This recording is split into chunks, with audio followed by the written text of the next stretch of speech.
Right. Okay. In theory, we should have liftoff. Oh dear God, that was a whole palaver. The whole thing, an entire thing it was. Oh dear. I hope everyone is doing okay. I'm having a slight meltdown after that. Totally planned. Yep, totally planned. Right.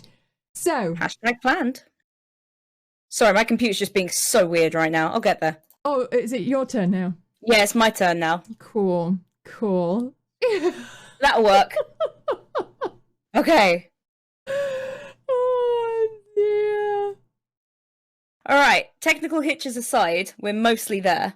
We are mostly there, which is something. Okay. Well, guys, welcome to the first Through Our Eyes podcast. It's going very well. Yeah. Totally going well. Hashtag first time. We definitely have captions going right.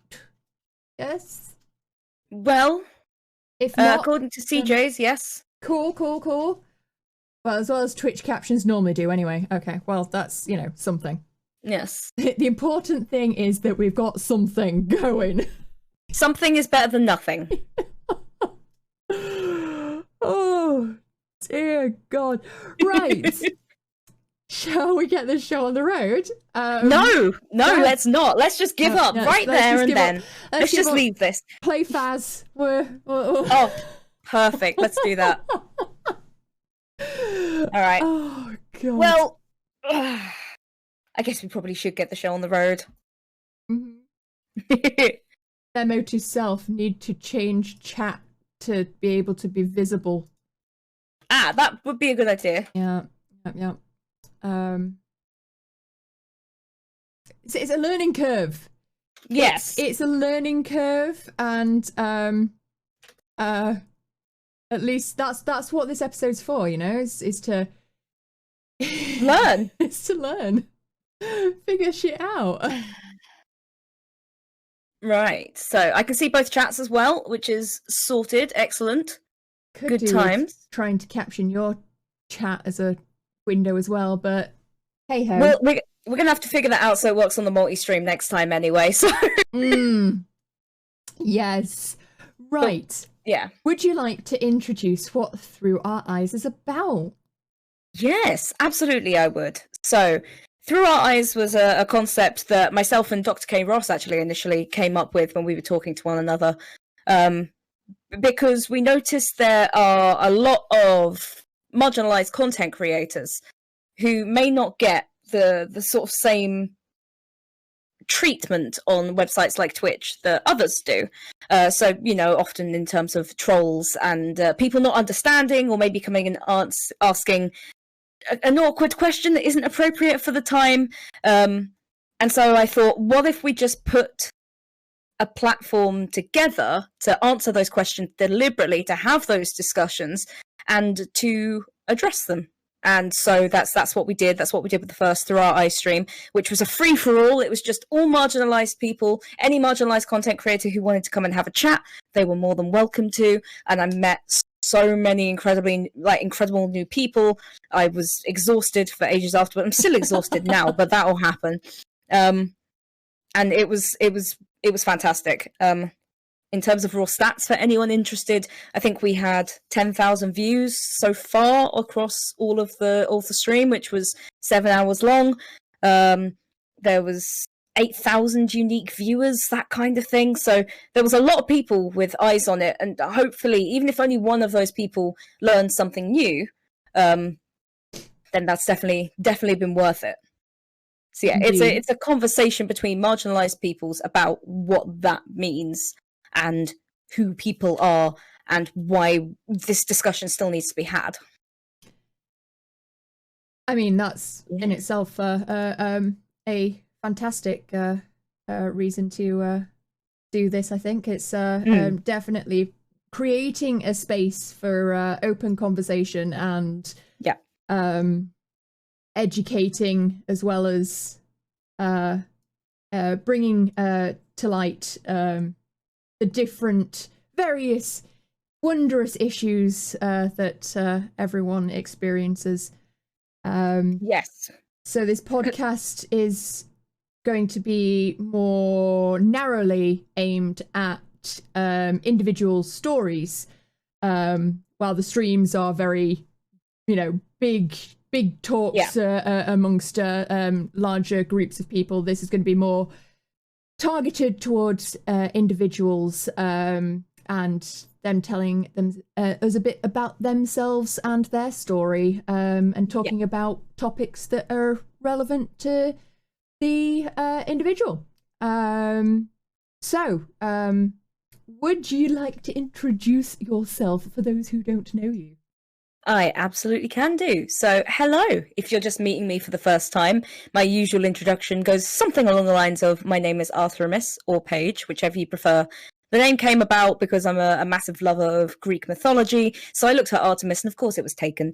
But I also have psoriatic arthritis, so I smushed the two together and came up with Arthremis instead. So that's what I've been going by for the last year. I've been a full-time content creator for a year after I left the games industry, where I was a community manager for 3 years on games like Elite Dangerous and Planet Coaster and Planet Zoo and Jurassic and all that kind of thing. I mostly play horror. I'm a big horror fan, so we play a lot of Phasmo, and in a couple of weeks' time I'm going to be playing Alien Isolation again, but this time with the Sega Game Blast team. So the channel has a lot of emphasis on education, understanding, learning, and spooky games that make you scream. Oh dear. Yes. Oh, and my pronouns are she, her, for anyone interested. I'm pansexual and I have multiple chronic illnesses, which I'm always happy to talk about. Just remember everything eventually. But what about you, Drac? That in itself just is like an entire series of podcasts. Yeah. So, for those who don't know me, I'm Dracthonia. I have been streaming for 4 years and only full-time streaming since September last year, when I quit my job with the NHS because of all of my chronic illnesses, mental health, and general stress of working in a pandemic in a blood testing lab, which was fun. I have a very wonderful Batty community that is aimed at basically supporting each other towards their best selves, providing a space for open conversations about all or nothing, having a bit of a laugh, and we're variety with a splash of Elder Scrolls Online and horror. Excellent. When I say horror, I mean screaming and having panic attacks based around the horror, because my ticky tick here does not take it very well. But yeah, my pronouns are she, they. I am demiflux and bipan, whichever one floats your boat, really. And yeah, I think that covers that. Yeah, covers most of the basic information. I have so many different chronic illnesses and a lot of brain fog that goes with it. So yeah. Oh dear. New Vlad is only picking up. Really? God's sake. What? Apparently New Vlad is only picking up you now. Oh my gosh. In fact, yeah, mine has just come up with a thing saying, if you're on Twitch TV, you're being blocked by third-party tools. But that could just be my end. No. It's what the multi-stream, what are you doing? Well, apparently it's just that Voice Meter just doesn't like my voice because I'm too quiet. No. So,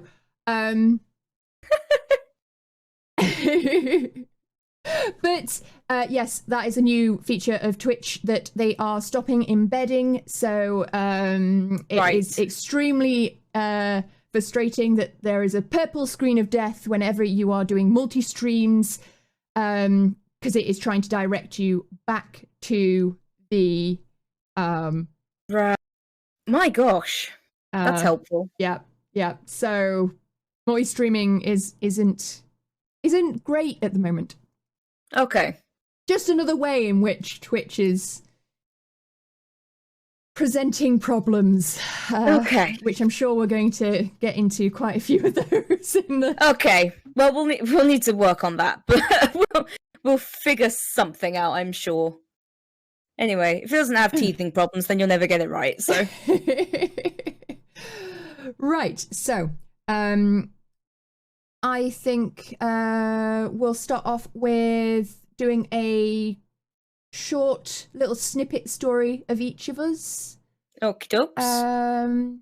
Tell us a little bit about your feelings towards being a marginalized creator. Maybe a bit about like your history of whether or not it's LGBT or chronic illness. Cool. What sort of marginalised group? Yes. Essentially. Alrighty. So I fit into a couple of marginalised groups. LGBT initially. Well, just more first in my list. Because I'm pansexual. Essentially, that just means I find myself able to love anybody. It doesn't really matter to me what sort of, sex or gender or identity somebody is. I will find myself loving a person for a person, and that's pretty much just where I'm at. There's not a particular group I don't find that I'm not attracted to. So pretty much that's just it on the sort of sexuality side. I'm a cisgendered woman, so obviously that's not a marginalized thing. And then for illnesses, there's a few. So I've got psoriatic arthritis, which causes major swelling in the joints. It causes skin presentation, which means essentially sections of the skin will grow too fast and will cause flaking, pain, cracking, bleeding, a bit of nastiness in there as well. Usually to treat it, you have to lower your immune system because it's caused by the immune system detecting itself as a threat and attacking itself. So I'm on an injectable medication called Metoject, which you have to inject in the stomach or the legs once a week. This week was stomach week, so that was uncomfortable.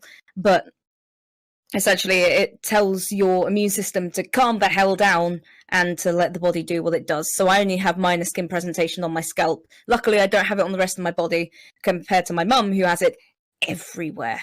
So yes, I've got that one. I was diagnosed with fibromyalgia 3 months ago? Yeah, 3-ish months ago.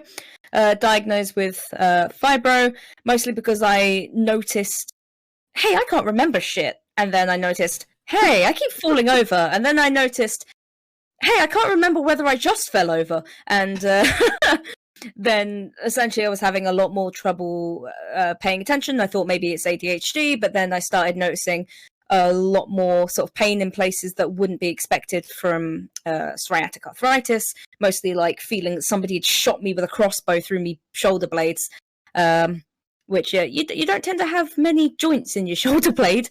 So yes, essentially I went to the doctor with a big list of things and said, here, what about this? And she went, well, I'm thinking about it. And I was like, fibro? And she was like, yeah, how do you know? I'm like, well, both my parents have that as well. So that was a very easy discussion to have.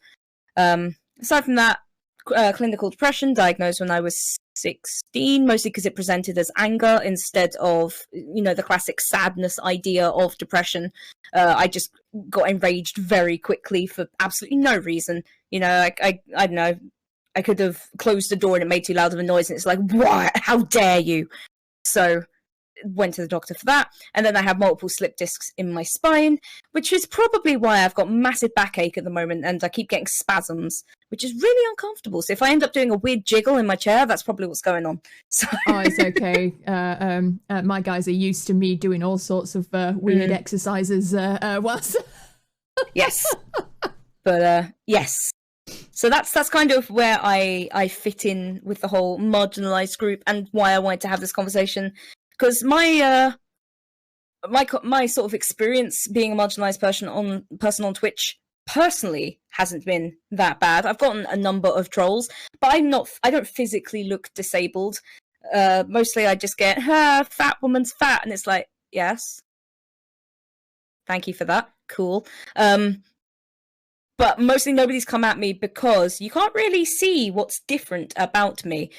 But there's a lot of people who either present themselves a particular way or are physically disabled or, you know, have LGBT in their Twitch name, and they will get harassed for exactly those things. So that's why I thought it was important to have this discussion. Obviously, the more people you get put in front, the more trolls you are going to attract. So there's a lot to be said for setting up and having a good set of mods. And I'm incredibly thankful for my mods who always make sure I'm looked after. But yes, so my personal experience is it's never gotten that bad, but we try and do quite a lot to stop it getting that bad. It's good tactics, definitely needed. Yes.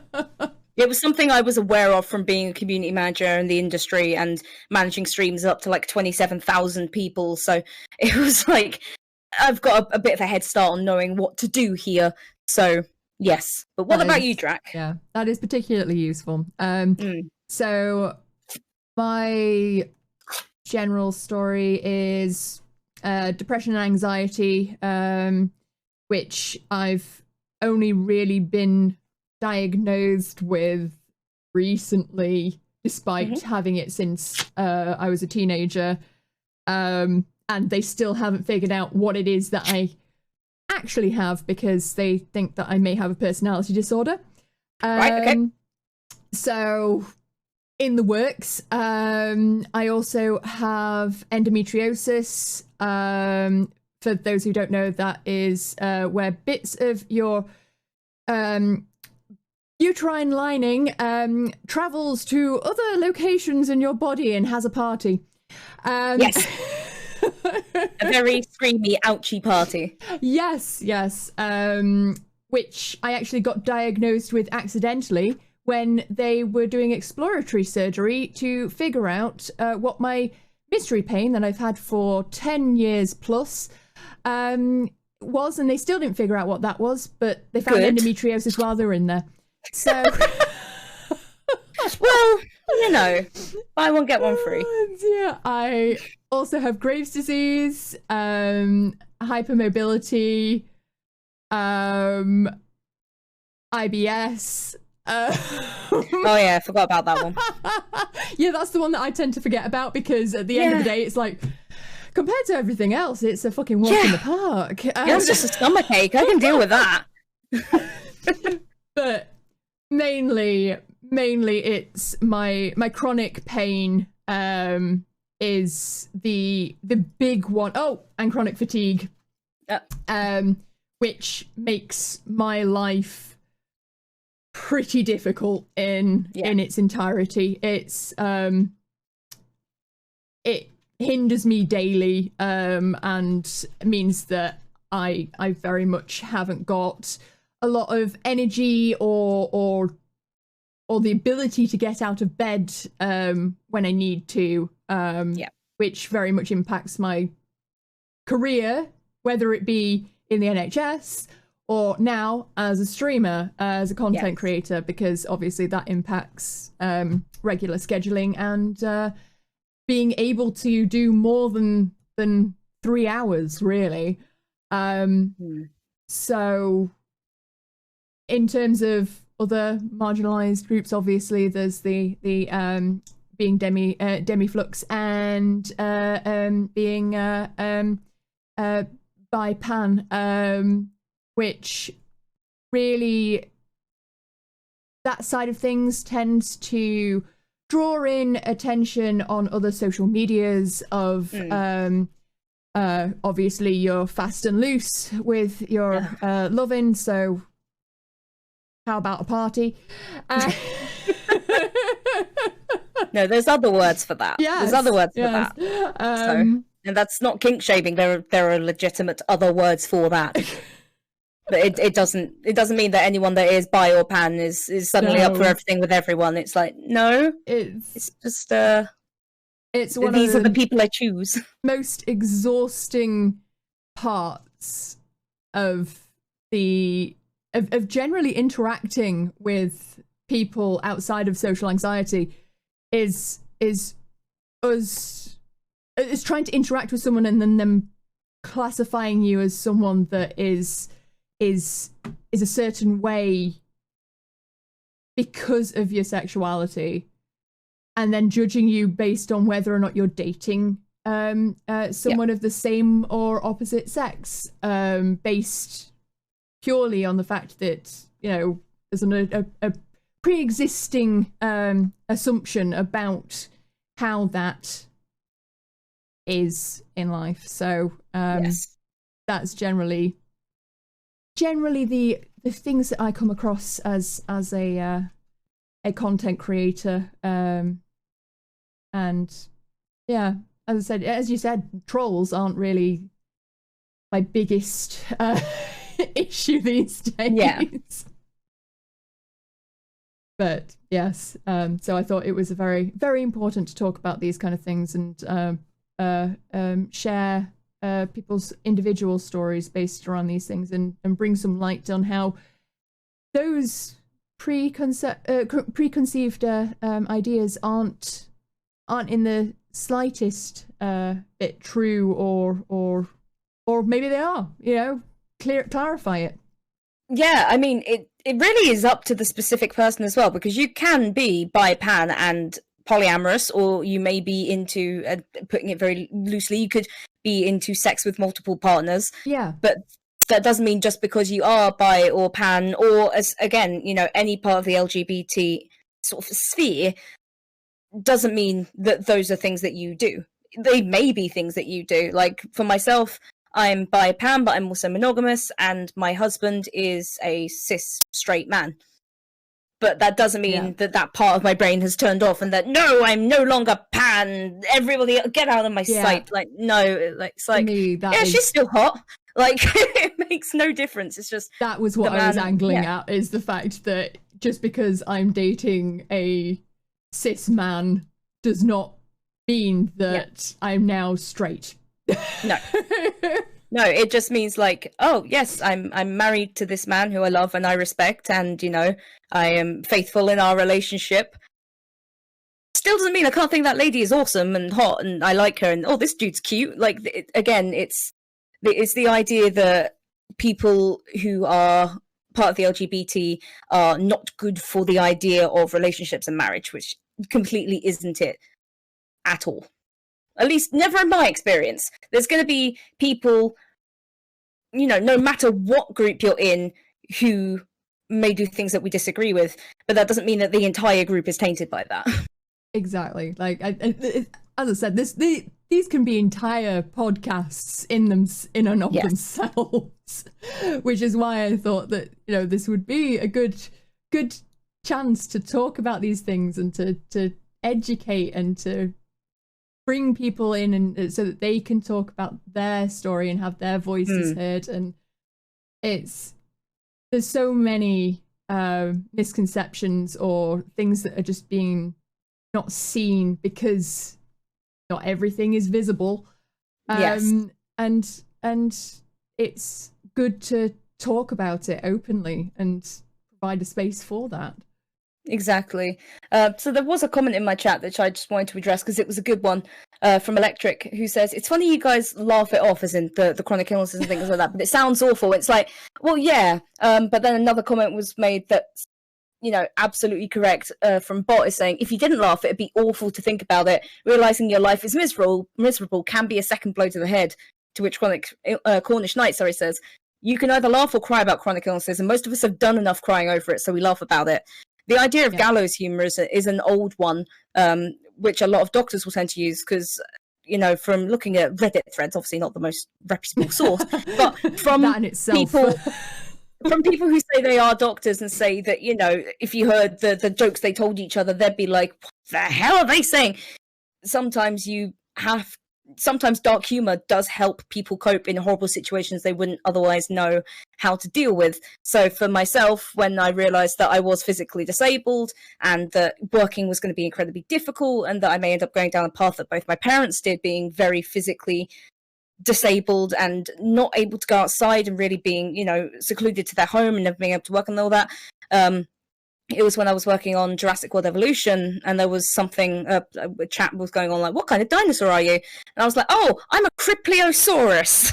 And I've just always loved the idea of having an avatar of, you know, a dinosaur in a wheelchair just being the Cripliosaurus. That's fantastic. Yeah. But yeah, it is very much I mean, having worked in the NHS, there is a lot of dark humour. Yes. I mean, I was testing lymphoma patients. The dark humour that tends to be around that, because yes, you are presenting results that are potentially terminal, and you have to deal with that. And if you have to deal with consequences of the idea that if you get that test wrong, you could potentially miss something that could save someone's life, or tell someone that they've got something and put them through a situation that is a very emotional situation to deal with. Yeah. So having that kind of pressure to constantly be putting out the best results, the most accurate results, and making sure that you're doing everything possible to give the correct results, you're going to end up with dark humor to cope with it, because that is how people respond. It's when you're around a lot of morbidity and I mean, you talk to morticians, a lot of it is you're going to have dark humor, and it's just an outlet. It's a way of coping with something that day to day we're not really designed to cope with.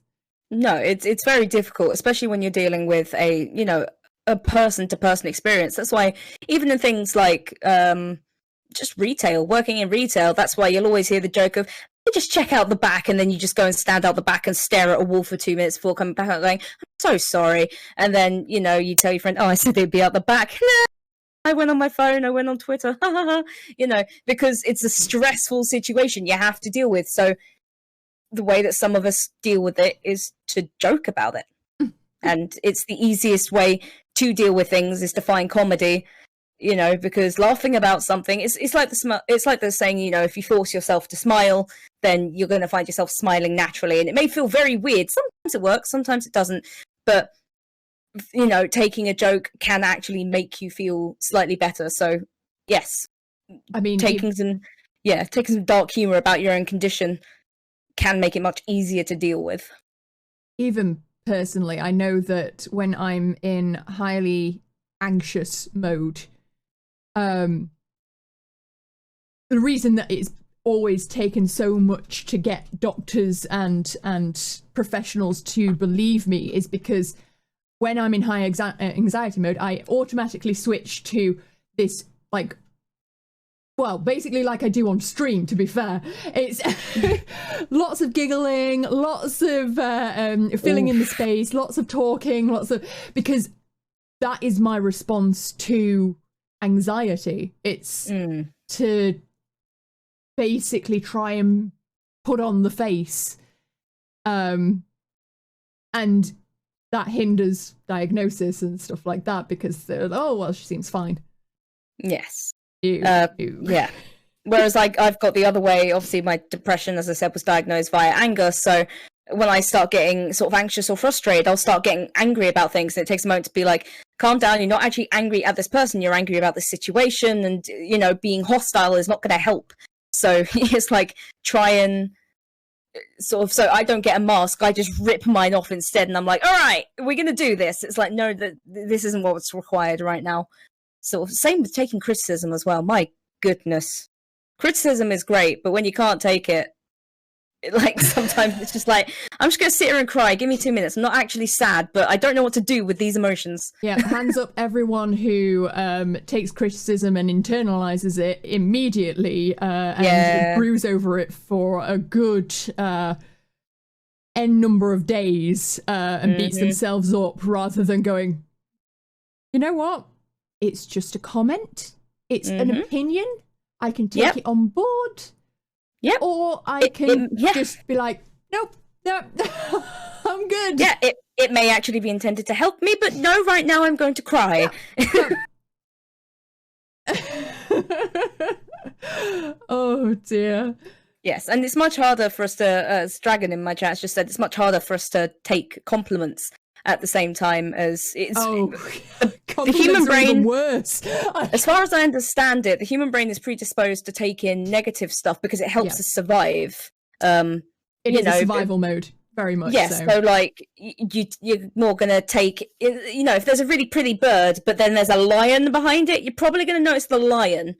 So it is quite difficult to take on good stuff when there's bad stuff you feel you need to be attention to. But that's where anxiety comes in, and depression, because it preys on that lion in the background and says, there is nothing but that lion. Forget the rest of the world you could escape into. There's only a lion. And you have to try and learn that there's not just the lion. The lion's a problem. You need to be aware of the lion. But the bird's there as well.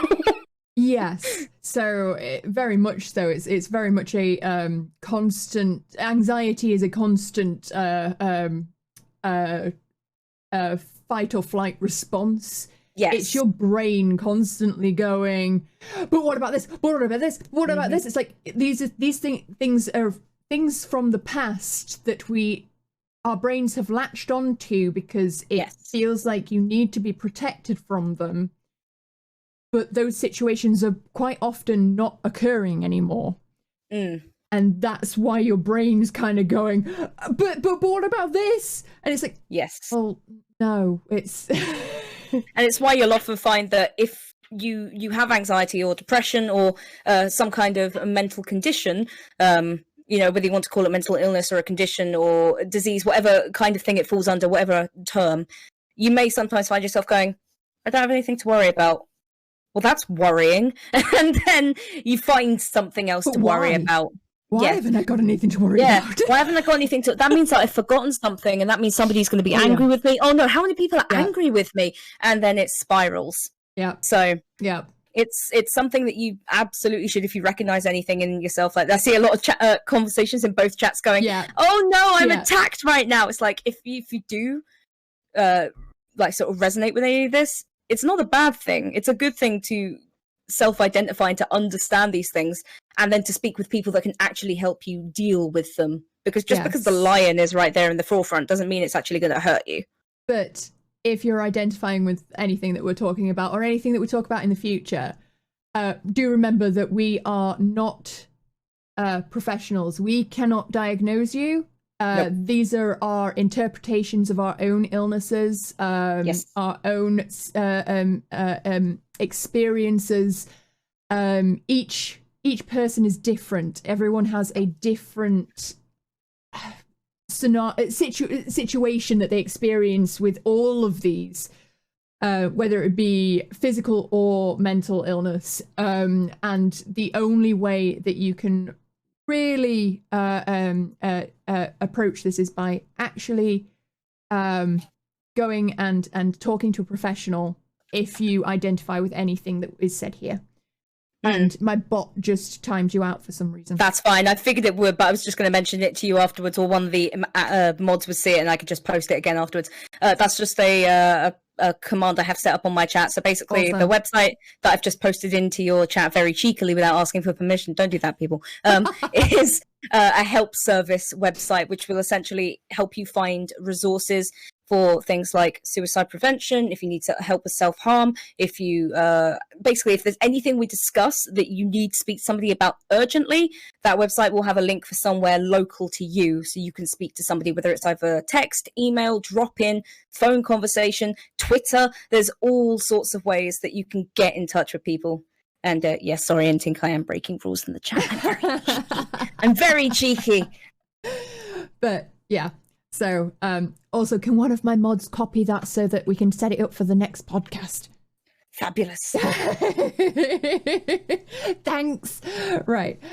Okay. So we've talked a little bit about our situations and got into some things that we're feeling passionate about, obviously.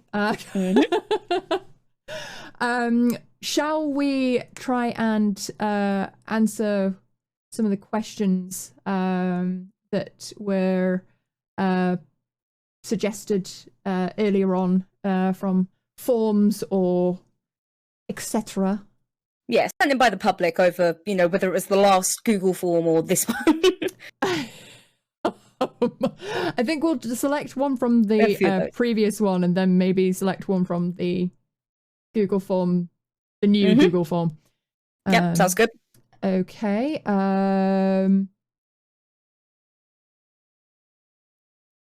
Just having a look through what options we've got.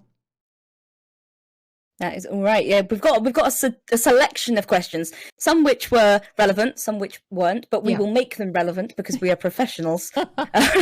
Yes, but yes, essentially every week when we or every 2 weeks when we have our podcast, in the 2 weeks prior, we will at some point announce the next guest. Which will be via some very fancy Twitter graphics, of course, and probably some other platforms. Indeed. But there'll also be a Google form go out where you can submit your questions, and we'll have an idea when we, announce the guest of what kind of marginalized groups they want to discuss and what kind of topics they're happy to discuss. And then if there's anything submitted that they're not happy to discuss, we'll take those out. Because obviously we want to have discussions and have them be open and honest, and particularly, sometimes awkward, but we don't want them to be offensive, triggering, or upsetting. Yeah. If that's how the conversation naturally goes, that's okay. We will deal with that. But it's more, we're not going to ask anything to try and upset somebody. Yes. So obviously we want people to be comfortable. Different people have different comfort levels. Yes. I, for one, am very much someone that will talk about everything and anything. Yeah, me too. I have no boundaries, really, of... Yes, don't I know it, Drac? Yes, it's probably a blessing and also a curse. Yep.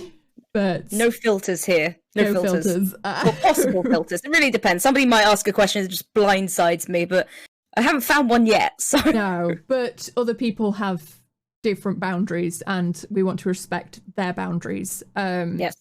So while we may be comfortable with the question, guests that we have on in future may not be. Yes, but we will vet those questions ahead of time. I will also say we're about to answer some questions that we've already got, but in both chats you are more than welcome to put in a question if you'd like to ask either of us anything specific during this stream and podcast episode. Very much and so. We will attempt to answer it before the end of the stream. Again, keep it nice. That's all we say. Just nice. Be respectful as Don't much. be rude. Yes. Yeah. But feel free to put your questions in the chats. I was thinking that one's a nice one just for to start us off. How do you deal with low motivation days? Oh, so it really depends for me on what you have to get done. Because the easiest way I find to deal with low motivation days is figure out what can I do today, what has to be done today, and what can't I do today. Is there just something that is so insurmountable that I cannot deal with it? So if you imagine all of the things you need to do in a big pile, so one might be I need to take the bins out because they have to be collected tonight. Well, that's something I have to do today regardless of motivation, because otherwise we're going to have a build-up of trash and there's going to be smells and raccoons and it's going to be a problem. So we have to deal with that. Maybe we also wanted to, say, dye our hair. Well, that doesn't have to be done today, unless I'm going somewhere very important tomorrow. So we could always put that in the tomorrow pile of things to try. And then there could be, I was meant to wipe out the fridge. I was meant to clean the fridge. It's like, does that need doing today? Has anything gone so horrendously drastic that it has to be done today? If no, put that aside and break down exactly what you can manage and what you can't manage. Don't just it's very easy to be like, everything is insurmountable. I cannot deal with this low motivation. I'm just going to lay on my sofa and like, sip something through a straw and just stare at the television. But in the back of your mind, you're always going to have going, you should be doing something right now. Oh, yeah. So find something you can do, and then understand that once it's done, you have earned that time to be chill on your sofa or to play a video game. But Jacqueline on my chat says start something. Yeah, decide what you can do, or if it absolutely has to be done and it cannot wait, don't make it wait. It's essentially the idea. But if something can wait, you don't have to do it that right then. Your friend has DM'd you, say, and you're like, oh God, I really need to respond to my friend. Is it urgent? Is your friend really going to be upset if you don't respond to them there and then? Or if you respond to them the next day and say, I had a really crap day. Most of the time, they're just going to go, oh, I get it. Don't worry. Like, I feel that one. Yes. Quite often I will look at things and just be like, I cannot. Yeah. I can't. I just don't have the energy to small talk or help. Yes. With whatever it is that you're asking for my help, because often I don't tend to get DMs that or messages that are just going, hi, I hope you're doing well, and here's some nice news or something, or it's usually can you help me with this, and or hi, how are you? Yeah, which is the precursor to I need something, but I don't want to answer just yet, because I do that, and I don't mean to. But it's more, I don't want to go straight and be like, I need you right now. Come on, fucking hurry up, would you? Honestly, it's more just like, hi, how are you? Is like the most triggering thing for me nowadays. That I cannot. I see it and I see red because it's like one of those auto triggers that just cannot. So yeah, if you ever want anything from me, don't go, hi, how are you? Yeah, don't beat around the bush. I guess, like, yeah, even if you want to start with, hi, how are you? Do you, like, would you have a minute to talk about insert topic? Don't just be like, do you have a mo? Because I used to do that a lot, and it's like, that's incredibly triggering for people with anxiety. Just being like, do you have a minute? It's like, oh God, am I being kicked out? Do I owe money? Have I been arrested? What's going on? Like, the thing is, your brain jumps to all of the really worst ridiculous case things. Scenario. Then just like they just want to chat, or yeah. For me, dealing with low motivation days is probably not the most good advice, because I myself am still learning how to stop letting my brain dictate everything. It very much defies the whole, you have chronic fatigue and chronic pain, you need to stop sometimes. Yes. So when I have low motivation days, it's usually because I've pushed myself to an extreme limit and have burnt out. Yes. I tend to basically have on off. I will go, and then I'll burn out, and I will literally ignore everything and anything, because my brain is so overburdened with everything that it just cannot even process information. How I try to avoid this is by scheduling. So I feel like this comes into one of the questions that I got in my chat that I think is relevant to this, is how do you manage sticking to your Twitch schedules with the brain fog that comes with chronic illness? It's very much a scheduling. I schedule everything in my day. It's the only way that I can function anymore. I can't, I mean, obviously there are days where the schedule will go out the window, because you can't predict how your body is going to go. Is it working today? Is it not? Am I going to be crippled in pain in bed? You can't predict for that. or I can't anyway. Some people might be able to predict for it, but I cannot predict it. It just comes on whenever it comes on. Plus, a lot of the time that we predict it, we just sort of let it happen anyway, because it's very frustrating to not be able to carry on as, in quotes, a normal person would, a person without a chronic illness would. Because then it's just like, all I did was pick up just some cat food, and now my back hurts. And I need to sit in a chair. I can't sit in a chair. I'm just... I mean, it's a learning curve. It's always going to be a learning curve. You know, you never... I don't think anyone's ever going to be 100% like, I've got this down. Because the thing is with chronic illness, it decides to be in a like predictable situation, and then suddenly it'll change, and everything will be thrown out, and you'll have no idea what it was that was doing it, like what the trigger was, anything, and it will constantly change. So it's a constant learning curve. I mean, something that was very much brought up in my Discord today was spoon theory.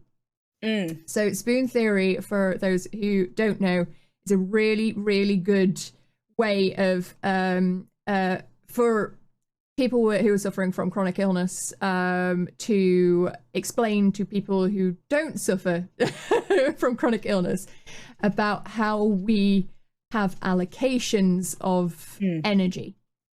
So you have 5 spoons to allocate to things to do that day, and 1 spoon is taken up from getting out of bed, 2 spoons are taken up from showering, and then you're left with very little spoons afterwards. And you have to be very, very, very aware of what you're allocating it to, and when you run out of spoons, you're probably borrowing from the next day if you're doing anything more. And it all escalates. But I think it's a wonderful, wonderful representation of how we basically have to deal with our schedules and our lives and our day-to-day experience. Yes. Because the energy we have is not much. And so having a way to kind of explain it in blocks or chunks or spoons, whichever way you want to describe it, makes it, again, it's a bit like the gallows humor type thing, the dark humor. It's another way to sort of quantify it and make it a little more light-hearted, to make it easier to understand. So much so that occasionally people message me, be like, do you have the spoons for this? And I'm like, oh yeah, right. Well, probably. Like, I very often talk about spoons. A lot of people think I'm going off on some weird personal story about spoons, but no, it's actually spoon theory. Yes. Oh dear. I was going to say something, but it completely left again. That's all right. That's a thing about brain fog as well. So you'll have heard us say the term occasionally throughout this first episode, but I'll explain quickly what brain fog is. And each person visualizes it differently, I found. But brain fog is the idea of suddenly a fog descending and covering up everything you were attempting to do. And sometimes that fog just sits and doesn't go away, which is why sometimes I will just brain dead and have no idea what I was about to say. And sometimes it'll just go away really quickly. It's like, oh, there it is. Mine I tend to liken to being like an invisible wall in a video game. So you're playing Skyrim and you run up this mountain, you finally got to the top, and that's me saying a sentence and going on through a paragraph, and it's all going well. And then I'll keep going. And then I'll find an invisible wall, and I'll be like, all right, how do I get around this wall? And during this time, I'm just silent, staring at something. Yeah. And it's like, can I get through? I can see the town I'm trying to get to, which is my point. But I can't get there. What the hell was the next part of this journey? What was the next? Oh, it was the word spoon. Right. Okay. I found the word spoon, and I can continue on. It's one of the easiest ways to sort of, for me, visually explain what it's like when I just zone out sometimes. I've just gotten stuck in a journey and I can't quite find my way through. I remember it happened on an official Frontier live stream once, and I freaked Stephen out, who was streaming with me at the time. And he was just sort of looking at me like, "You alright?" Because I was just staring at a monitor. And then he sort of looked over and his knee budged mine, and I was just like, "Okay, on we go," because it just jolted me. Like, I immediately carried on from where I'd left the sentence, and after he was like, "What?" It was like, okay, let's explain what happened there, because I could feel it coming on, so I'd explained it beforehand, but seeing it in person can be a little bit more different. For me, it very much is forgetting words, being mid. I could be mid, like, very animated flow, and then I'll just stop, and everything's gone, and I can't even remember how to control my tongue. It's that level of like, what is going on, and it's extremely frustrating for me. It means that I can barely recall. I've got memory loss as well from it all, and I can't recall basic things anymore. So now I have to trust when, like, I've had conversations with people that they can remind me what that conversation was from an accurate point of view, because I'll have forgotten that we even talked. There's so many times where I walk, it's basically the walking into a room and forgetting what you're going in for, but it's your entire existence.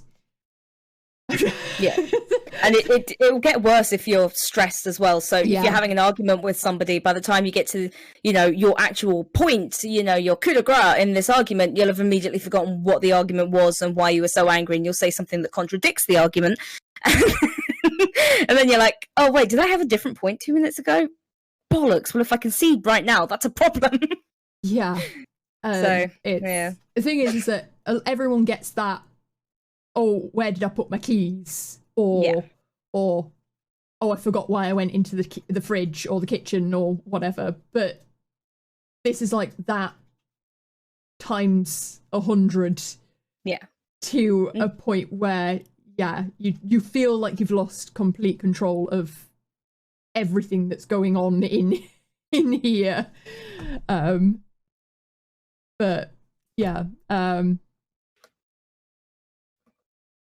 Pretty much. Sammy on my chat says, some of us have a Google Fiber brain connection, instantly know where we're going, recall simple things. Some of us have AOL dial-up from the 90s, and somebody's picked up a phone in our house and severed the mind connection, which is exactly correct. Somebody's just interrupted the focus, which gets very annoying. Like, that will happen when I'm streaming. The cat walks in, and I'm just like, something has happened in this corner of the room. What's going on? I'm streaming. Whoa, whoops, sorry. I've just, knocked over the mic and fallen over and, jeez. Anyway, now I think we've answered 3 questions in one. Do we have another one from our list to answer, or do we have one from the chat? So one that I got through the form. The hiccups have started. I get hiccups so often. You do? I have a weird diaphragm. They're also super high pitched. So my colleague Dale always used to say that I was like swallowing a puppy. Oh no! Just super high pitched hiccups. I don't know. I don't know. Okay. Maybe I'm just trying to communicate with dogs. Only dogs can hear what it is Only that you're dogs saying, can hear me. But they now worship you as their god. As they should. But one of the ones that I got that I feel like we can answer is what advice would you give a new Twitch streamer? And I would suggest that we take this from the point of view of someone from a marginalized group. So, yes. What advice would you give to a newbie Twitch streamer for this?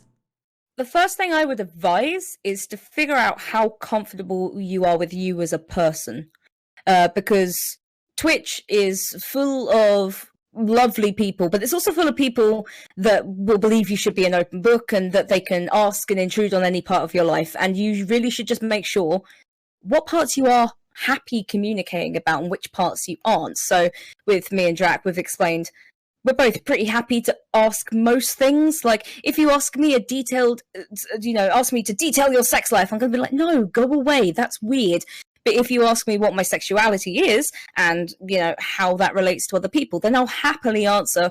So it's deciding, if you are disabled, are you happy to tell people about your medications? Will you take medications on stream? Because that could lead to some weird conversations. If you have a mental illness and you say you sometimes get brain fog, are you happy explaining what that means?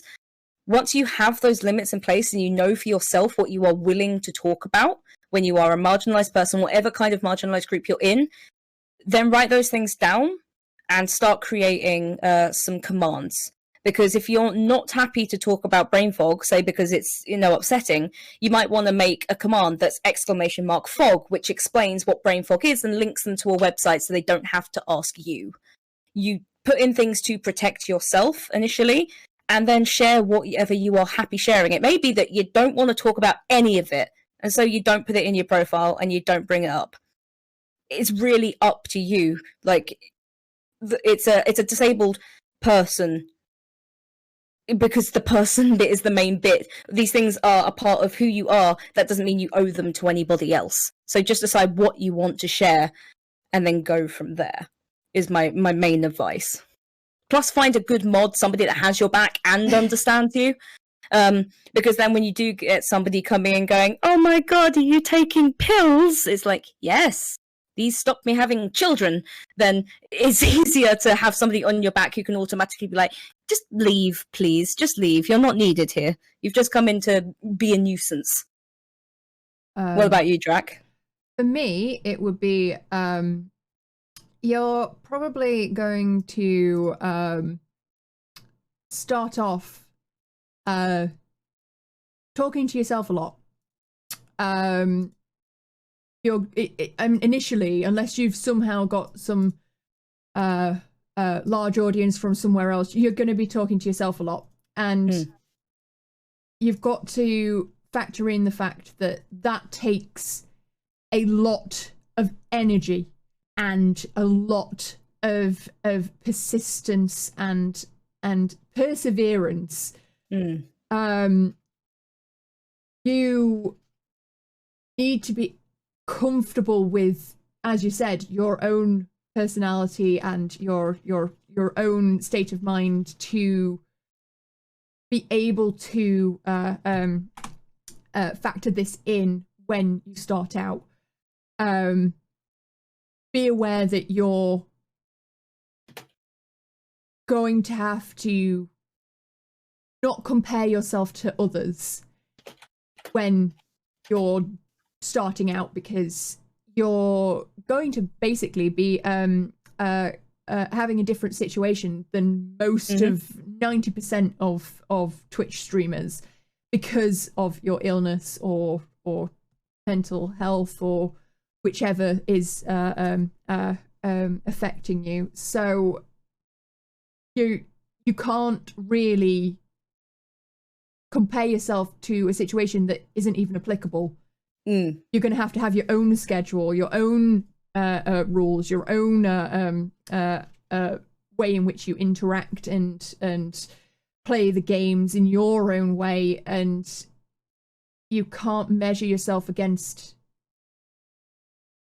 anyone else who doesn't have to factor those things in.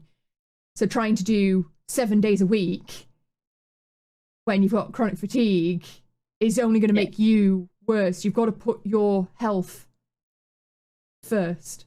Yes. Sorry. No. I knew we were going to collide at some point with chatting.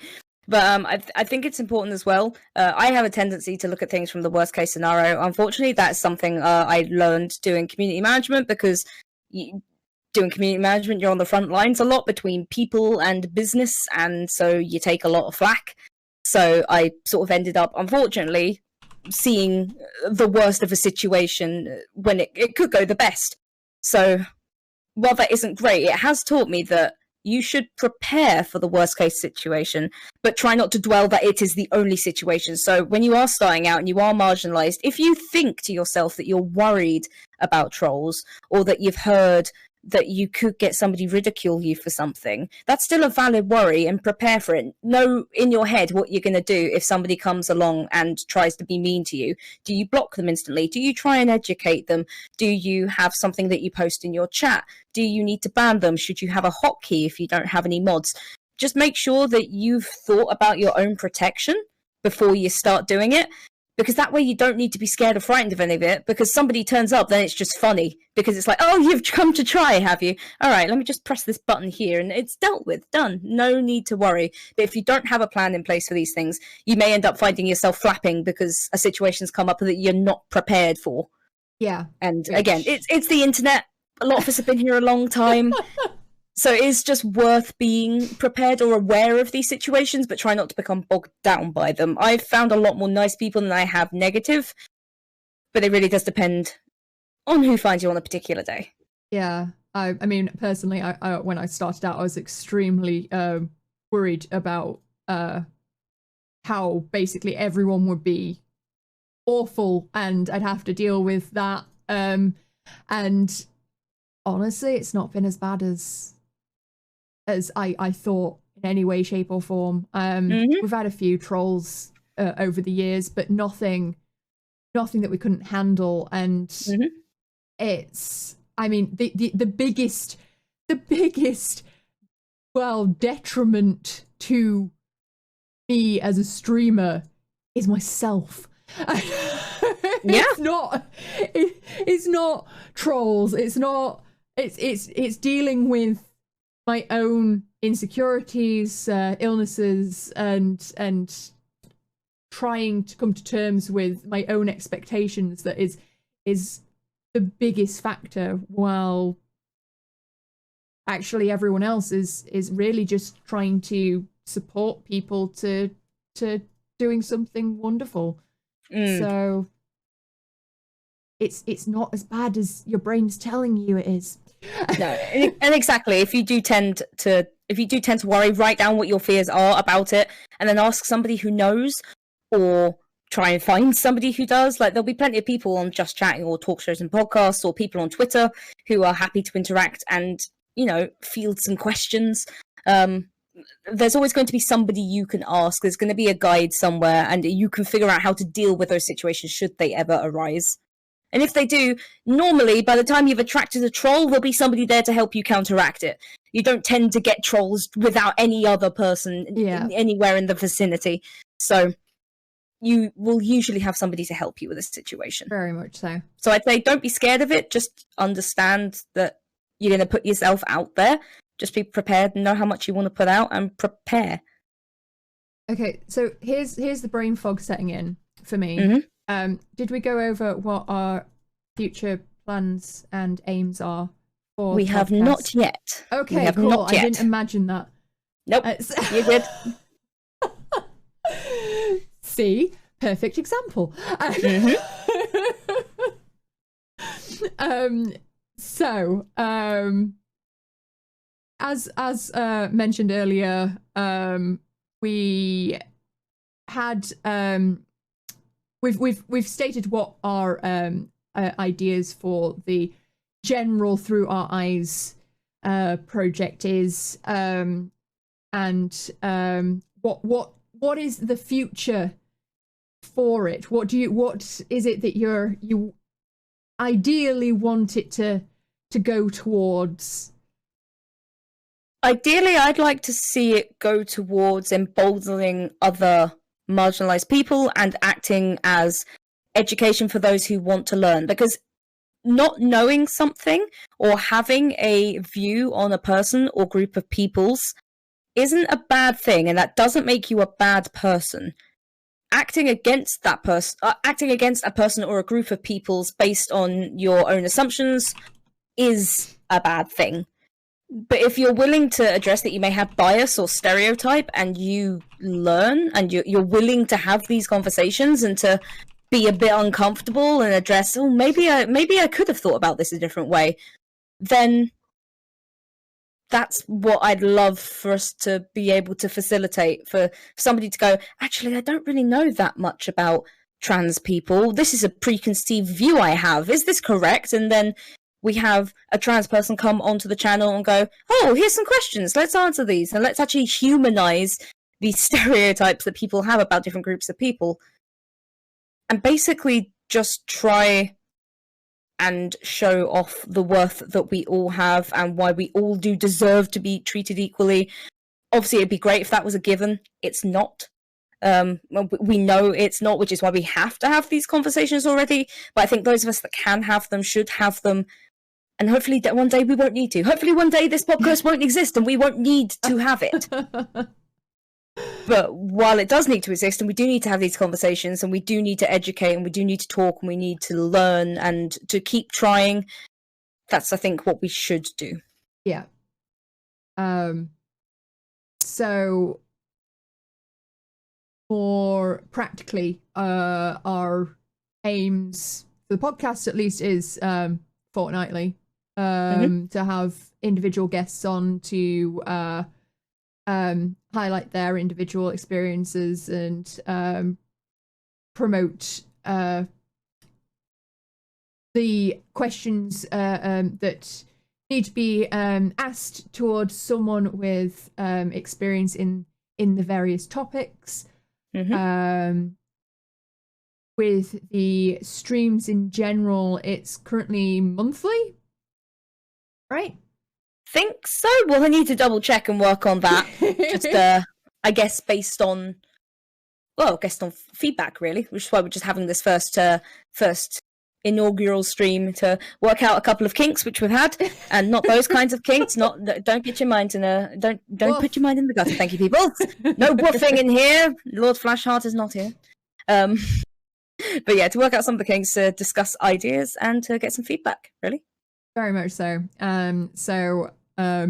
If there is any feedback, please do feel free to pipe up, ask questions about what you'd like to know. You can ask targeted questions to us. Basically, go for it. We'll try to answer what we can. Yes, we're happy to facilitate. So if you do have any questions right now, anyone from either chat about myself or Drac, or a specific topic or an idea, or some feedback on the sort of stream or podcast idea, then now is the time to pop it in, and in a moment we will pick some up and have a look. But I believe we did have a good question, which I wanted to actually address from the public list. Yes. Which was about D&D and tabletop, actually, which I thought would be a good one. Yep. So I think you've got it there. Yeah. If I grab it, it's going to reveal the list of questions to everybody. We cannot show them our list.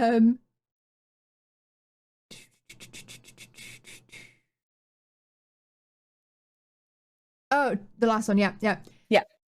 How their sexuality, gender, race has affected their experience in not only video game but also tabletop role-playing gaming communities.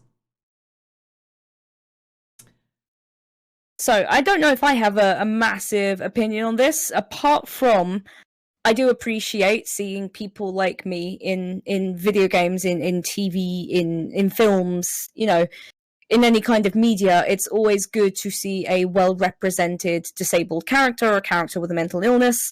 There's a lot of games which I still need to play, like specifically like Hellblade, Senua's Sacrifice, which I have, which I'm going to try in VR. Yeah, I've heard it can be a bit difficult, but I want to try it in VR because it sounds like an incredible experience. I've played D&D, not too much, but it mostly didn't come into it at all. The sort of specifics around race, gender, sexual identity, all that kind of thing. All I remember is that my friend, who sometimes watches the stream, so I won't name them, rode a lute down a mountain to rescue her girlfriend from the bottom of a pit. Well, girlfriend at the time. Now they are a transgender male. But one of my friends, again, I'm not naming names. I do want to apologise just because I did say girlfriend. At the time, that was just for the story. But yes, to rescue their boyfriend from the pit. So that was fun. Yeah, you do a lot of D&D stuff. I do. DMing so stuff. I DM and I do D&D tutorials on YouTube. So for me, it's I mean, as I was telling Paige before the stream, in the ebook that I'm writing at the moment, I'm making a campaign for the book to demonstrate some of the ideas of the book, and the main character will be non-binary, and this is because of a situation that I saw unfold on Twitter, where a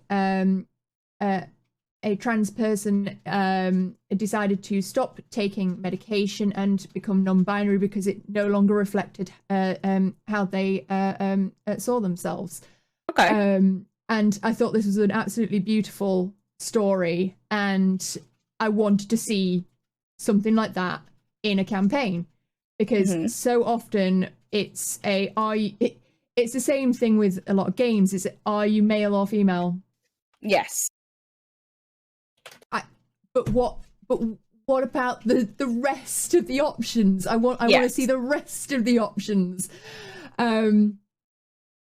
I mean, D&D in itself generally is very good with sexuality, gender, and races in terms of fantasy races. But they are getting better with disability as well. Because with the battle chair. Yes. So in a new book that is coming in March, I think it's March. Yes, it's March. They have released the stats for a battle wheelchair, basically. And I think this is fantastic. It's something that is incorporating an element, but it's not making it a detriment. Yes. It's incorporating a disability element and making it badass. And I think this is really important, is just to have these options and to know, basically not to have it as a homebrew thing. For people who don't know what homebrew is when you make it yourself and it's not an official D&D book. But having it as an actual recorded element, feature, or concept in a official published book of the Wizard of the Coast brand is amazing. It's very much an inclusive and good way to go, and I think that more needs to go that way. And especially because you may hear the term wheelchair bound, it tends to be an older phrase. It's not used as much anymore. But the idea of being bound to your wheelchair makes it sound very negative. The wheelchair is incredibly freeing. You're pretty much just bound to a very tiny area if you don't have a wheelchair and you need one. So wheelchairs are incredibly freeing. So to see them used actually in a game like D&D, where even if you're an able-bodied person, you play a character who is using a wheelchair, where you come to understand and learn a little bit more about what that might be like. I think that's a wonderful tool for learning and walking a little bit more in somebody else's shoes. My cat is biting my foot. Sorry. Ow, Ty, would you do that? Why are you down there? Okay. Carrying on.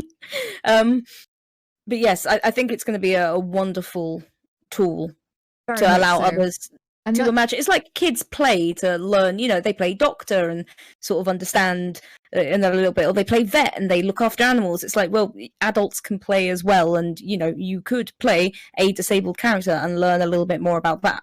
Well, that's the thing. That's what I've been trying to highlight on YouTube as well, is to emphasize the fact that D&D allows you to play as someone else. It's not you. It's not. It's a character that you can create, meaning you can put yourself into any situation or anyone's shoes, and it's not permanent.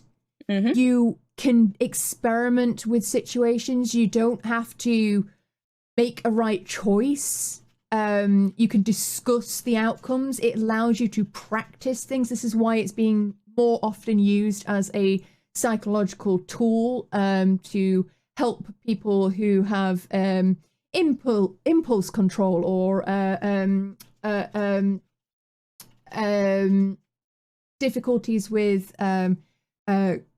social connections. It's allowing people to basically, in a safe environment, test things out, and that's the brilliance of a game like D&D. I think there's a really good example of how this works. Still, you know, heightened for comedy purposes.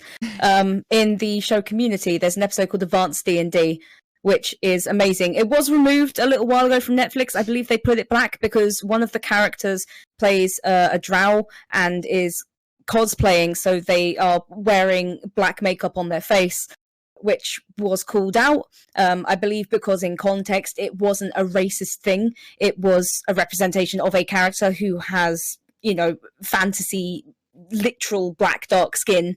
I believe that they sort of put that back and it wasn't as much of a problem, but it was removed initially. But the episode sees the whole gang play a D&D game together because one of the characters is having suicidal thoughts, and they wanted to try and show one of the characters in their language playing D&D that they were needed and that they were loved and that they had purpose, and you know that they were required for everybody else to carry on, which I thought was great. And it was very funny, and you do get to see a lot of characters playing roles that you wouldn't normally play because they picked their character sheets randomly out of a pile. So, you know, the 18-year-old woman that doesn't like to talk about sex had to play a strapping young man who had to seduce an elf and explain, you know, how sex worked in order to get a Pegasus. And there was a bunch of random other things that went on with people trying to learn to play into their characters, whether that was a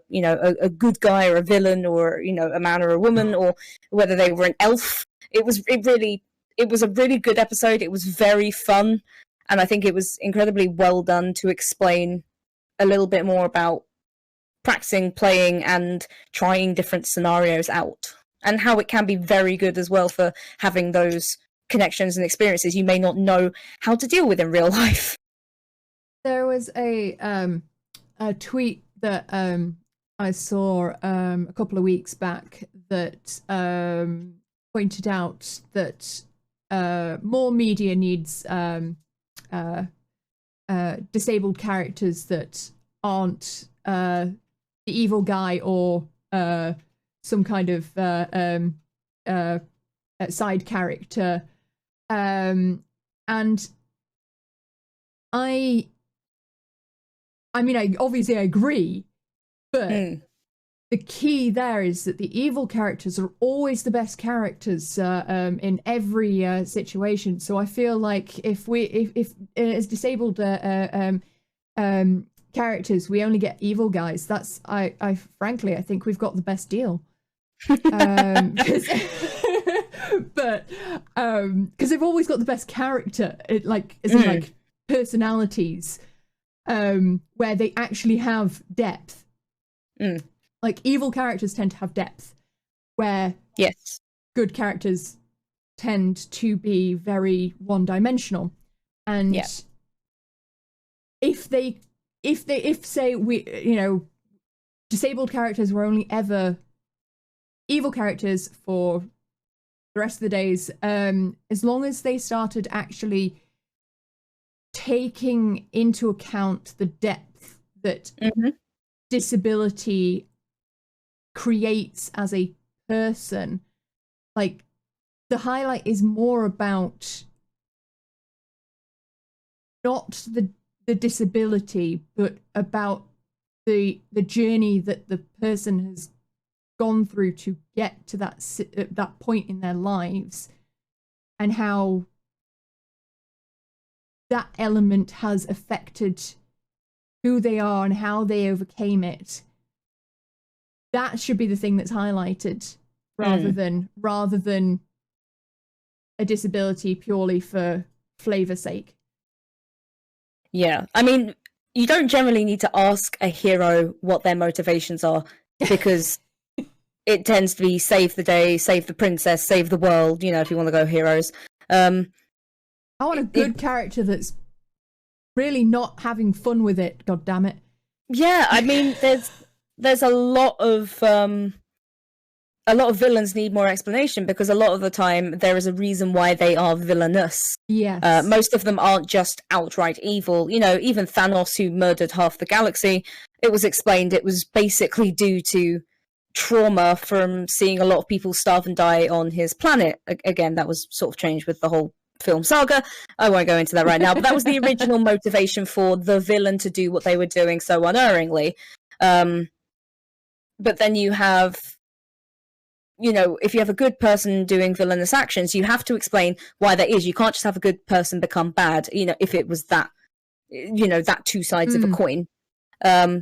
You tend to have to explain why a bad person is being a bad person, not why a good person is being a good person, which is why I think the morally grey characters are the best, because they have the freedom of villainous characters, but the ethics and the morals still of the good characters.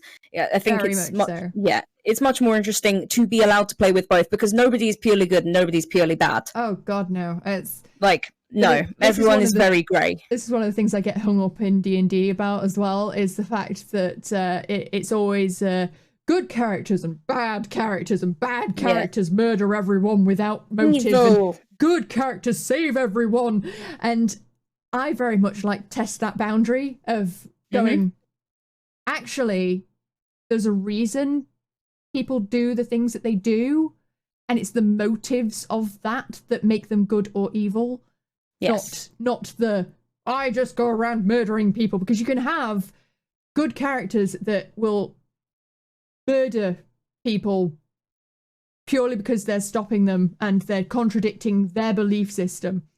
Batman, they say Batman doesn't kill. No, he just leaves people horrendously beaten, broken, bleeding. Like, they may just die anyway, but Batman doesn't kill, so Batman's good. No, Batman is a horrendous menace. Batman is a terrible man, but at the same time, you know his motivations, and the motivations are good. Yeah. So he's painted as a good character. Like, yeah, Batman isn't. Batman is a good example of that. Like, everyone thinks they're a good, you know, a good character. They're not a good person. They're a good character. Kiki Bunny in my chat says Batman should have been in grief counselling. It's correct. Instead of being put into a super suit, they should have put that child into therapy after the murder of both parents. You would have thought that would be the sensible place, or a sensible way to treat a child. But yeah, again, if your parents are murdered, I'm very sorry, but please don't become a vigilante. Don't do that.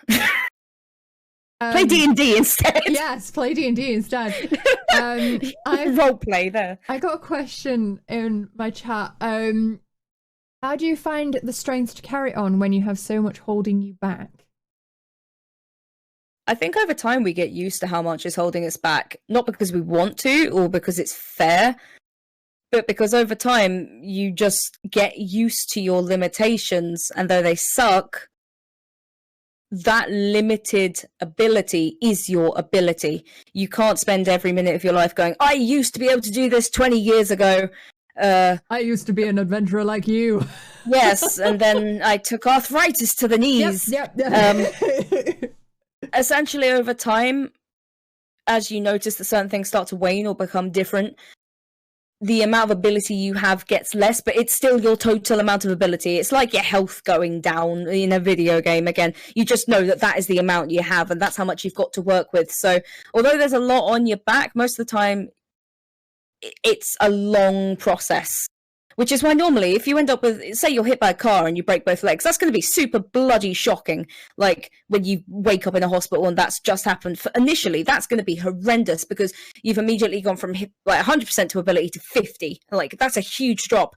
But chronic illness tends to work that it's a slow, insidious slide instead. So you get more used to it over time, unfortunately. Unless it's an autoimmune disease that just kicks you for it.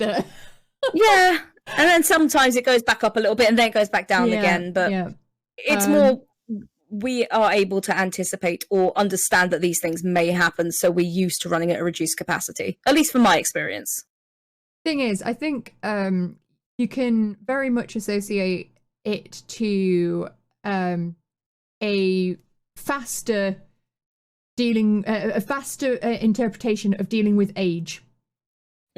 Right.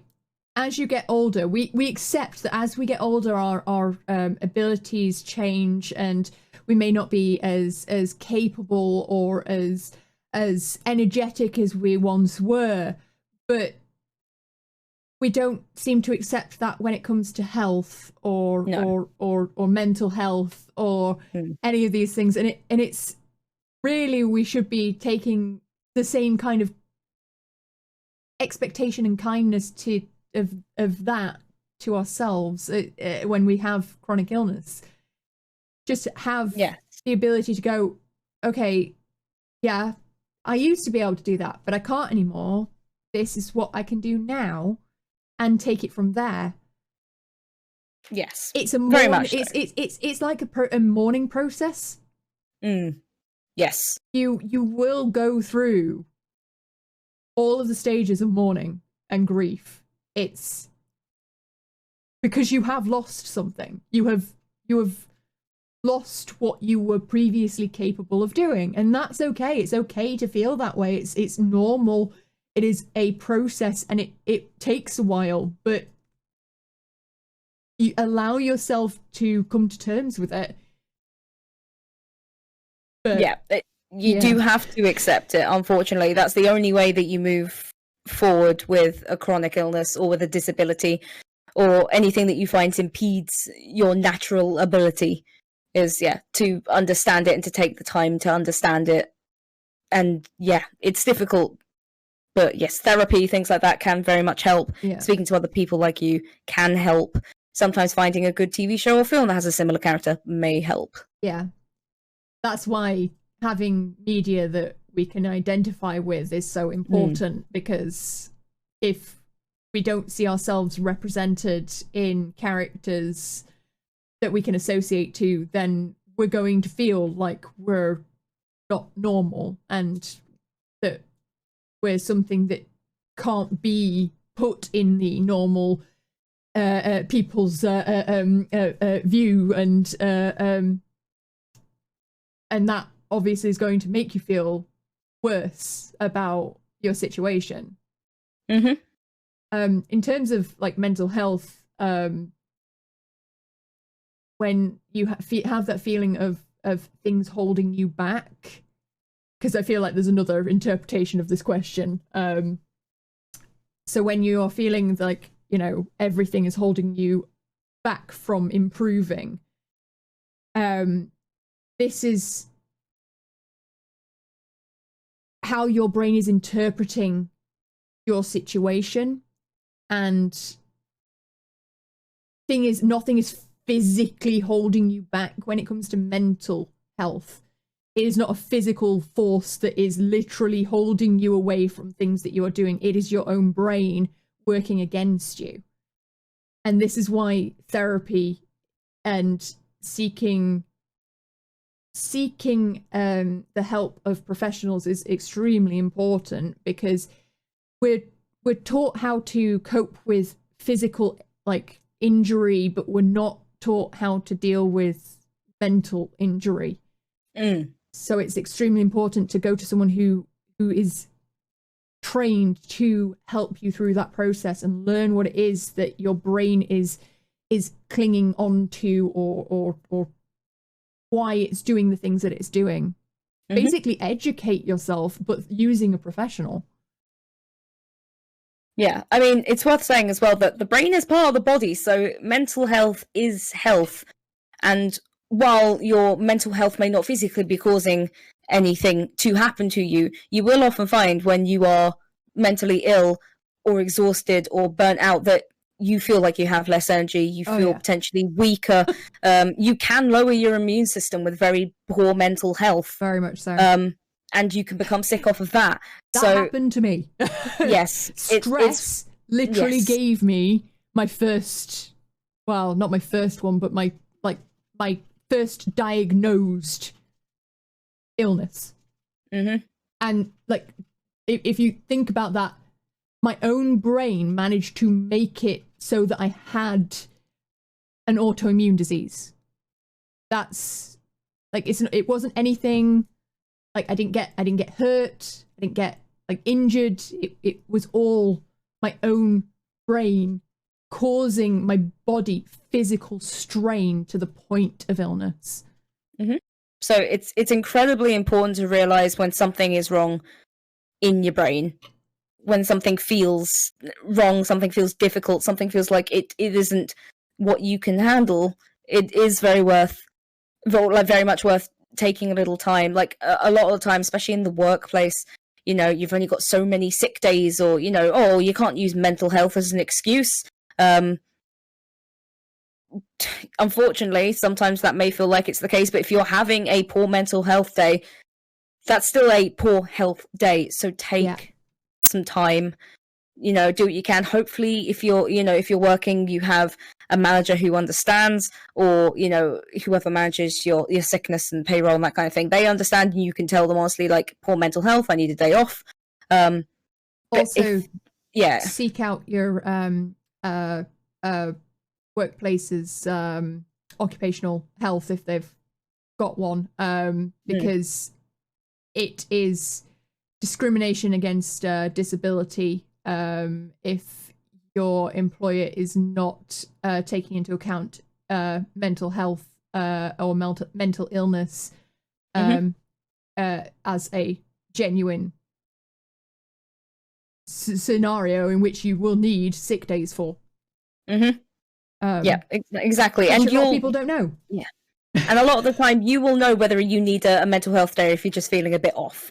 So again, like, some of the times I was like, could I go into work today? And it's like, no, I'm kind of scared of the front door right now. So it's like, yeah, that's probably a mental health day. But if it's just that's just a meeting at 3, and I don't want a meeting at 3. It's like, well, maybe you're just being a bit silly today. Like, perhaps you can manage this one. But yes, you have to learn to listen to yourself. Issue. Yeah, very much so. And you have to apply the same advice you would give to somebody else to yourself.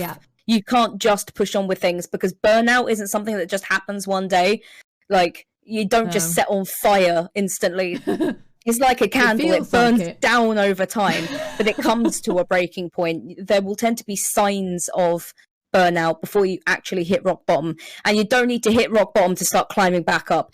That's the worst place to start. It's the floor. You're not getting off the floor is much more difficult than, you know, being partway already there. So I mean, that's quite often the case with mental health as well, is that you have to start being able to recognize when you're on that downward slope.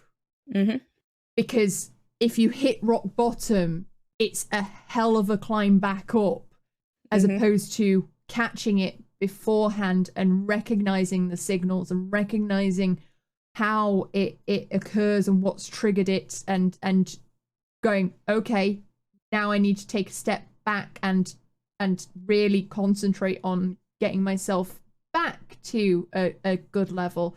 And because once you, that's the problem, is that we only ever go to see the professionals when we get to that really low, serious point. Yes. And you shouldn't let it get to that point. No. And if you have, that's also okay, because sometimes you can't manage.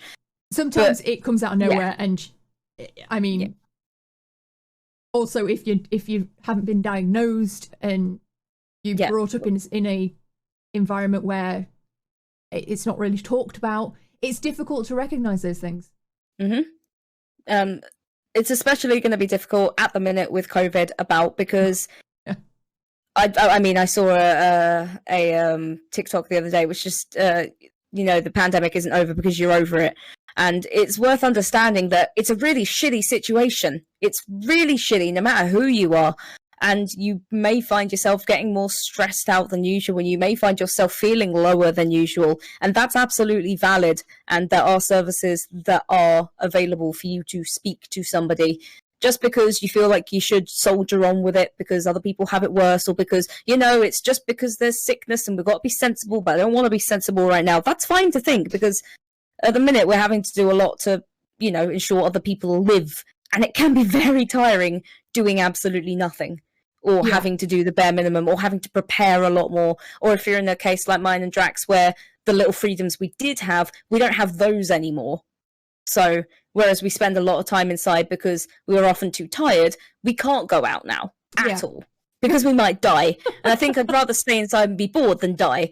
Is the very point there. It's just, there's more life that we can live once this is sorted. It's going to take a while to get there, but it is okay to be angry about it, and it is okay to be sad about it, whether you have an illness or not. But if you find that you're starting to feel different to how you would normally feel, or you're starting to react to things differently, or you're getting stressed or far more tired, then it may be worth just reaching out to somebody and be like, hey, is this normal? Is this something that normally happens? Also, you know, like, bear in mind that your brain will tend to tell you that your situation isn't nearly as bad as anyone else's. And that's just not true. Your situation is what you feel. Like, it's what your situation is your situation. Like, it is individual compared to anyone else's, and it's valid because it's happening. Yes. That's the summary of it. It is happening, therefore it is valid. Yeah. Don't compare yourself to other people's situations, because it's an individual experience. And one person's pain doesn't equate another's. Like, yes, maybe somebody listening to this doesn't have a physical disability, but sometimes they find themselves getting a bit more stressed than usual. That doesn't mean you should just soldier on because somebody else has it worse. Is one of the number one killers, so... Yes. Yeah, everyone deserves a good quality of life, whether you start on a higher sort of peg or not. Everyone still deserves to be happy, to be healthy, to be looked after. Very much, you know. So. Yes. So we're actually coming up to the end, but do we have any other quick questions, Drac, that we wanted to cover? I have nothing in chat. We could finish on a lighter note and talk about what your favorite video game is. We absolutely can do. We absolutely can do. Yes, we can answer that biting question. Favorite video game? It is a difficult one because I play on lots of different platforms. But the one I think I'm most looking forward to playing soon is Alien Isolation, which I'm playing for Game Blast on the 26th. Just because there's a few things I can complain about with that game. Like, it's too long. One of the acts doesn't need to be in it because it just gives me an extra, hey, crawl around this pipe for a while. I'm like, you don't need to be here. Just go away. The incredible AI, the suspense, the design of the entire ship, every corner you turn could be death, or it could be a stunning view of a gas giant. It's a fantastic game. I don't think it's as scary as people think it is, which is a good point of the marketing. They did very well with that because everyone thinks it is the most terrifying thing to have ever existed, but they thought the same about Texas Chainsaw Massacre, which isn't that bloody either. It's a game which I find is a fantastic experience. And there are a number of points where it's just like, oh, shit. I don't know how to deal with this right now. And so there were a couple of points to put it down, like, that's too much right now. That's too much. I can't deal with this thing that has just happened. This is too much thing. But it's still a game that I've played twice and I want to play again, like, immediately. So, yeah, definitely Alien Isolation. What about you, Drac? Ostriga's just licking her belly. Lep. At the moment, my favorite game is Baz, purely because it gives me much joy to watch people being murdered by ghosts. which obviously we're going to get to see more of when we do our Game Blast charity stream on the 27th. 27th, yes. So we're going to be having a big old team stream with Faz to raise money for Game Blast. We'll be doing basically handicaps of the game, right? It'll be yeah. There's going to be a bunch of dares that people can donate to trigger for myself, Drac, Dr. K. Ross, or Mouse Was Taken. So, you know, you might be able to donate money to stop Drac hiding in the van, or, you know, or for me to stop swearing. You know, there's going to be a lot of different things that you can try and torture us with, while we also get eaten by malevolent spirits. So yeah. And it'll be the beta, so you can pretty much guarantee that we're going to get murdered. Which is going to be absolutely fine. You know, we might do it so that some of the bigger donators can say, you can only take in these items. It'll be like, okay, what do we do with 3 candles and a smudge stick? I'm not quite sure here, but we'll have to do what we can. A party to me. Plus, we'll have to figure it out. Right. Yes, that's going to be good times. There will be posts going up on Twitter about it probably next week. So, rounding this off, our next podcast will be in 2 weeks, on the 25th. Yep. This will be a special episode for Black History Month.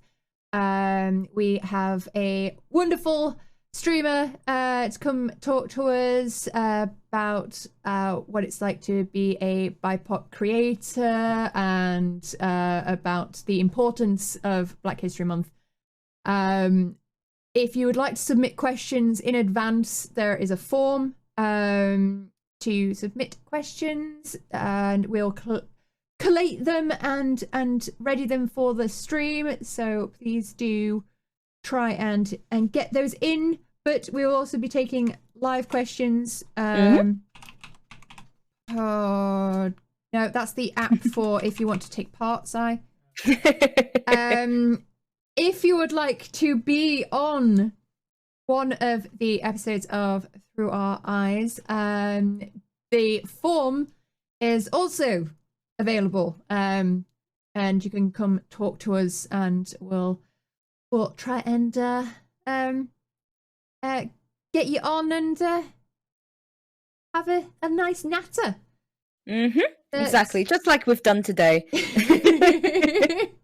With tech issues and all. Oh yeah. Gotta sort those out. I thought I'd fix them. Nope. But yes, thanks for joining us for our first episode. If you have any feedback, do let us know. And any last comments? Just thank you for joining us today. It's obviously it was a little ad hoc as we figured some things out, but I think it was good. I hope we answered some things that you guys wanted to know. Sorry, not you guys. A phrase I'm trying to change there. That everybody wanted to know. We will go from there. And if you do have any questions, as we say, just let us know. You can find us on most platforms, and we will be happy to chat next time. All right. Well, thank you guys for joining us, and thank you all. See you in the next episode. See you later. Bye, guys.